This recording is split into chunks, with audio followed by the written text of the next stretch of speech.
Salut chef, tu me mets un grec s'il te plaît? Kebab, Non, un grec. kebab. Bon, t'appelles ça comme tu veux, mais moi en tout cas j'ai faim.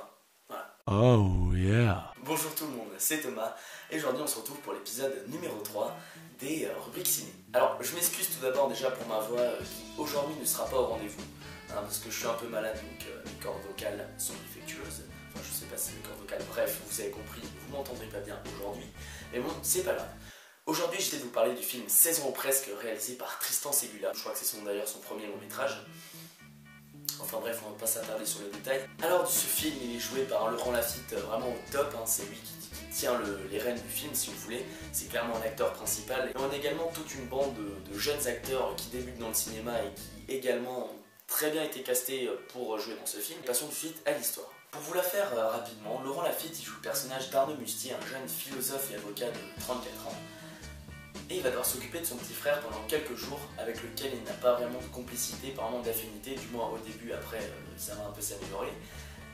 Et ce qui va se passer, c'est qu'il va contracter une maladie qui va lui faire revivre une adolescence qu'il n'a vraisemblablement jamais vécue.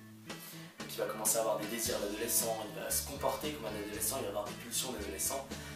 Je vais pas vous en dire plus parce que sinon ce serait me spoiler le film, mais c'est pas mon but. Passons à la critique. Mais avant ça, magie. J'ai en ma possession un paquet de cartes classiques bicycle rouge et un petit étui noir totalement vide. Et donc, regardez bien ce qui va se passer. Je prends le paquet de cartes comme ceci et je le rentre dans mon étui. Et là, regardez bien. Magic. Il a disparu. C'est fort, non? Allez, qu'est-ce que j'en pense? Waouh, c'est juste le film de jeunes par excellence de l'année. Pour moi, c'est un Les Gamins 2.0 qui correspond vraiment à l'univers des adolescents. Après, je comprends que pour certaines personnes un peu plus âgées, il soit moins intéressant. Quoique, j'étais dans la salle, il y avait quand même beaucoup de personnes de 40-50 ans qui, globalement, ont aimé le film. Parce qu'ils ont quand même bien ri assez souvent. Parce que c'est un film qui comporte vraiment beaucoup de scènes drôles. Moi j'ai ri tout au long de la séance. Après c'est vrai que c'est un humour qui correspond plus à l'univers des jeunes. Les jeunes comprendront beaucoup mieux les vannes parce qu'il y a beaucoup de jeux de mots en verlan, d'expressions de jeunes, si vous voulez, de situations de jeunes. Voilà. Après je sais que ça peut aussi plaire aux adultes, mais il est quand même fait avant tout pour les adolescents. Ensuite, un point que j'ai beaucoup aimé, c'est au niveau de la musique. On a une BO formidable, une BO à couper le souffle. Hilarant. Oui, cette vanne était totalement pourrie, mais je l'ai placée.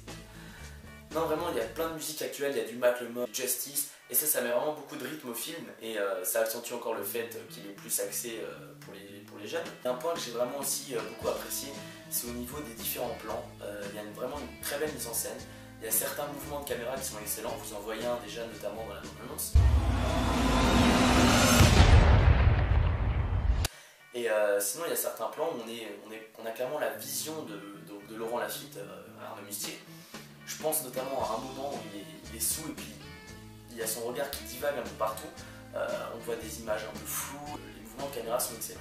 Ensuite pour moi, qu'est-ce qui fait qu'un film est bien, si vous voulez, c'est qu'on arrive à s'identifier aux personnages, qu'on arrive à s'identifier à des situations. Et il y a eu clairement ça dans ce film pour moi en tout cas, parce qu'il y a beaucoup de situations qui se sont déroulées que j'ai déjà vécues, donc forcément ça accentue le fait que j'aime ce film. Et je pense que notamment beaucoup de jeunes auront ce sentiment. Et d'ailleurs, bon, ça c'est un côté que je trouve un peu exagéré de ce film. C'est quand il boit et quand il fume, c'est un peu abusé le nombre de verres qu'il boit, parce que dans la vraie vie, franchement, tout ce qu'il a bu à une soirée, honnêtement, il est mort. Ça c'est clair et net. Ensuite, c'est un peu des clichés, si vous voulez, des jeunes. On n'est pas comme ça, honnêtement. Là, ils boivent un peu trop, ils parlent un peu trop en verlan, ils font un peu trop de conneries, non. Faut se calmer, on n'est pas comme ça. Et donc j'espère que ça incitera pas certaines personnes à boire autant que dans ce film, hein, parce que sinon ce serait assez grave. Donc pour ça, je pense qu'on est assez grand quand même pour prendre assez de recul vis-à-vis de ce film et comprendre que c'est pas forcément bien de boire autant et de fumer autant. Voilà. Après, une autre chose que j'ai beaucoup aimé dans ce film, c'est le jeu d'acteur. Il est excellent, Laurent Lafitte, il joue très bien dans ce film. Il est jeune aussi. Voilà, donc ça apporte encore un petit plus à ce film. Je terminerai par dire que l'histoire elle est un peu abusée, elle est un peu cucu, parce que c'est un peu invraisemblable qu'un avocat philosophe devienne du jour au lendemain un adolescent avec des pulsions d'adolescent et qui se comporte d'ailleurs comme un adolescent. Donc ça c'est vrai que je pense que les adultes ils vont pas trop aimer ce point là. D'ailleurs la presse non plus, j'ai pu lire 2-3 critiques de presse et il s'est bien fait enchaîner le film. Mais je terminerai par vous dire que le plus important c'est pas ce que les autres pensent d'un film, mais c'est ce que vous pensez d'un film. Il faut que vous fassiez votre propre avis. C'est pas parce que je vais vous dire que le film est excellent que vous allez le trouver excellent. Mais j'essaie d'apporter mon avis, après essayez de vous faire le vôtre, je pense que c'est le plus important. Sur ce, j'ai fini avec cette vidéo, j'espère qu'elle vous aura plu. Si c'est le cas, vous pouvez bien sûr vous abonner, commenter la vidéo, la liker. Moi je vous dis à très bientôt parce que je vais vous faire une critique, je pense juste après Noël, sur le prochain film de Martin Scorsese. Sur ce, passez de bonnes fêtes et surtout amusez-vous. Moi je vous dis à très bientôt. Ciao.